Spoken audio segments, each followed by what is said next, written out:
Welcome to the Grow My Salon Business podcast, where we focus on the business side of hairdressing. I'm your host, Anthony Whitaker, and I'll be talking to thought leaders in the hairdressing industry, discussing insightful, provocative, and inspiring ideas that matter.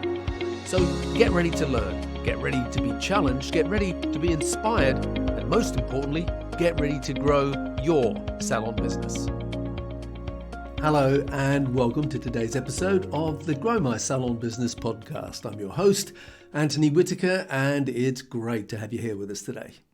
Thank you for all the compliments regarding the podcast. I really do appreciate it. And if you're one of those people who haven't yet left us a review for the podcast, I would love it if you did. Ratings and reviews are extremely helpful. They do matter in the rankings of the show, and it helps other people to find the podcast. I also genuinely love to hear what's been helpful to you. So all you need to do to leave a review is go to the Apple Podcast app, search Grow My Salon Business, scroll to the bottom of the page and leave a review, which will make us very happy. So with that said, on with today's show. As a salon owner, you will have many responsibilities, but they can all be summarised by saying that you are the person that is ultimately responsible for the success of your business. And that takes more than just being good at doing hair and having a great location and a column of your own clients. Now, obviously, those three things are important and they will help you to get out of the gate, so to speak. But in reality, they are just the beginning.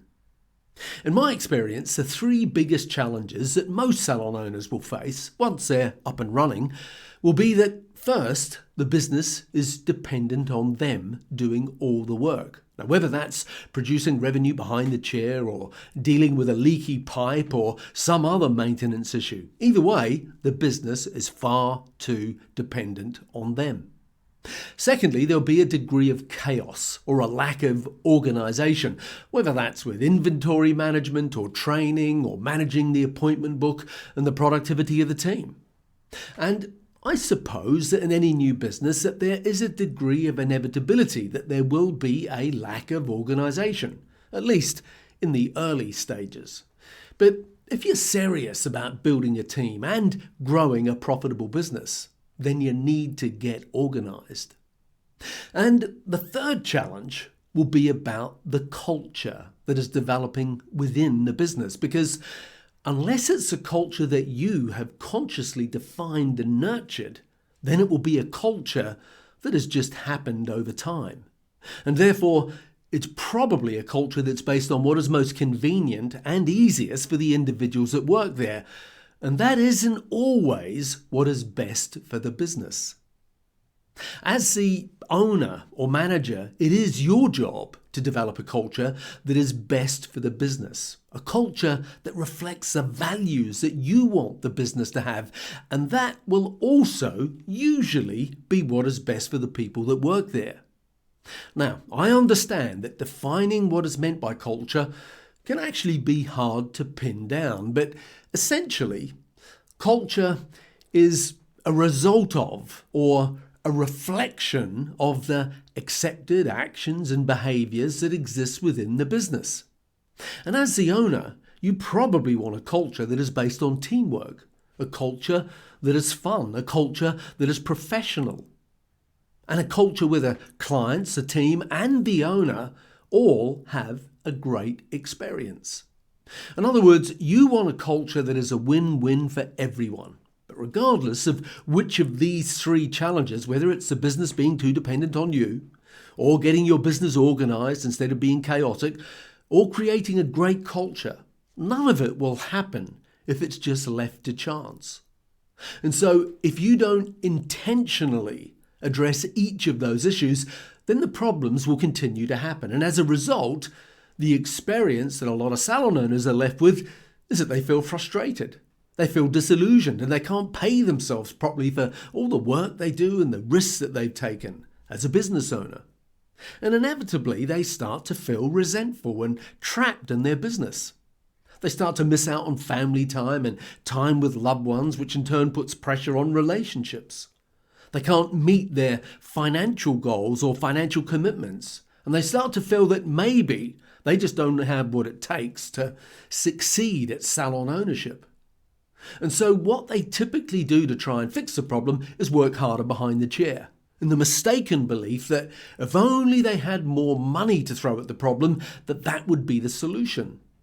Or they employ a manager in the hope that someone else can sort out the problems that come with business ownership. And more often than not, that doesn't work because the manager they employ doesn't have the vision, the authority, or the knowledge needed either. So then they find a coach. But the problem is that most coaches don't address the root causes of the problem, and they're just firefighting the effects of what the real problem is. And that is what's at the crux of it. You have to address the causes of the problems, not just deal with the effects. Because you can't solve a problem with a short-term band-aid solution. You have to look at the cause of the effect, which is the deeper problem that needs to be addressed. And as much as you might hate me saying it, the real causes are usually a lack of vision, a lack of planning, and a lack of leadership on your part. And until you address those things, you're stuck in this pattern that keeps you and your business from moving forward. So what's the solution? Well, you need to start by thinking of your business as an ecosystem. So what do I even mean by that? Well, if you Google the term ecosystem, the majority of answers will be describing the ecosystem in an environmental context and how every part of our environment is linked to everything else within the environment. And that if you take just one piece away, that it can and will have a huge impact on everything else. But I want to talk about an ecosystem in a business context. And so perhaps a better word for ecosystem is to use the word infrastructure, meaning that everything within the business is in some way connected to and even depends on everything else within the business. So whether it's a thing, a process, or a person, nothing exists in isolation of everything else in the business. And so that is what I mean by the term business ecosystem. I always think that a good visual representation of a business ecosystem is either a brick wall or a jigsaw puzzle. Because in both cases, whether it's the bricks that make up the wall or the individual pieces that make up a jigsaw puzzle, they're all important in their own right, but they're more important or more useful in the context of being part of something much bigger. And face it, a brick wall with a missing brick will eventually start to crumble and then collapse, just as a jigsaw without all the pieces is annoying and you'll probably just discard the whole thing. So if we put this in the context of your business, I'm sure you could list lots of different components of what is needed to make the business operate successfully.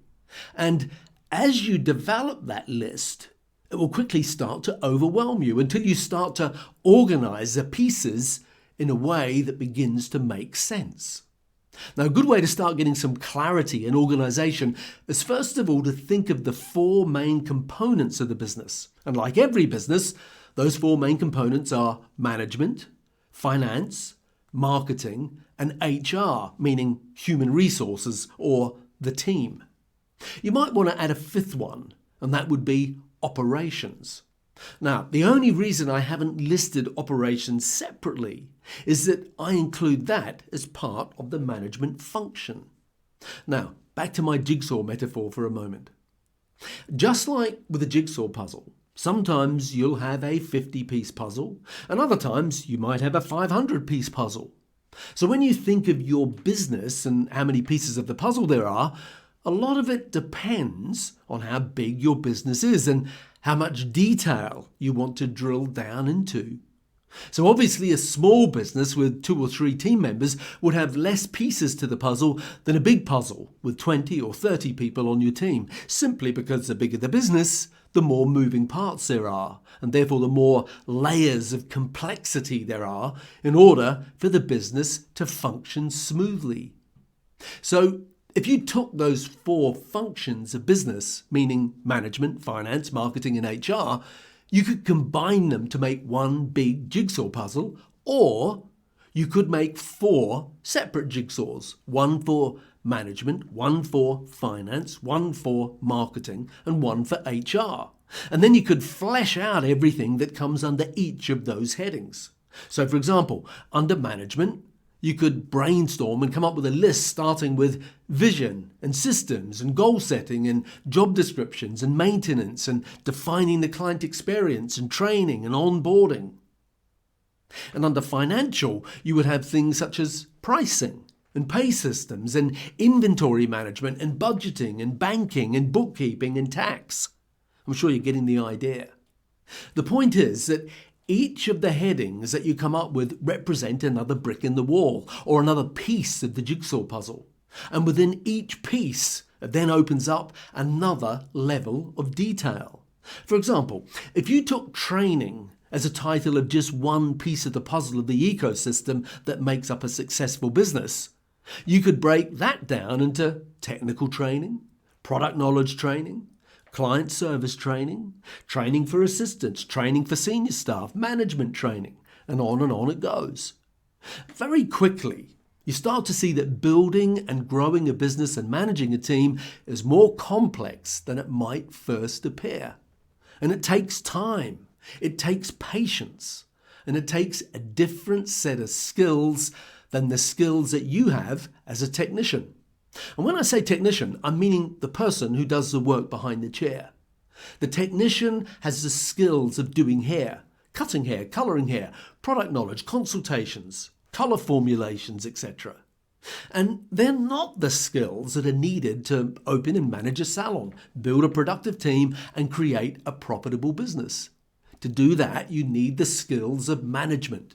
And if you are the business owner, then you need to develop those skills within yourself and perhaps your leadership team. And if you don't, then your business won't succeed. But the good news is that once you understand the concept of your business being an ecosystem made up of all these individual pieces that collectively make up the whole, then you start to see what it is that you're doing and what it is that still needs to be done. If we use the jigsaw analogy as a metaphor, the box that the jigsaw comes in has a picture on the lid, and that picture represents what the puzzle will look like when all the pieces are put together. Your business doesn't come in a box with a lid or a picture of the end result, but that is what the vision for your business represents, and only you can define what that vision is. And in many ways, that is the first step of leadership and management, having a clear idea of what you want the business to be like. But unlike the jigsaw puzzle, when you're assembling the ecosystem that makes up your business, it is a never-ending puzzle. Meaning that because your business is effectively a living and constantly evolving thing, it will never be finished. It will always need refining, tweaking, and updating to reflect the changing times that we live in and how you and your business choose to respond to those changes around us. So, as we start to wrap this episode up, hopefully you recognize that your challenges and frustrations are not unique to you. Hopefully you have more clarity now about what your role really is in building a better business. And if you're in any doubt, it's not about being the busiest stylist in the salon. In fact, it's exactly the opposite.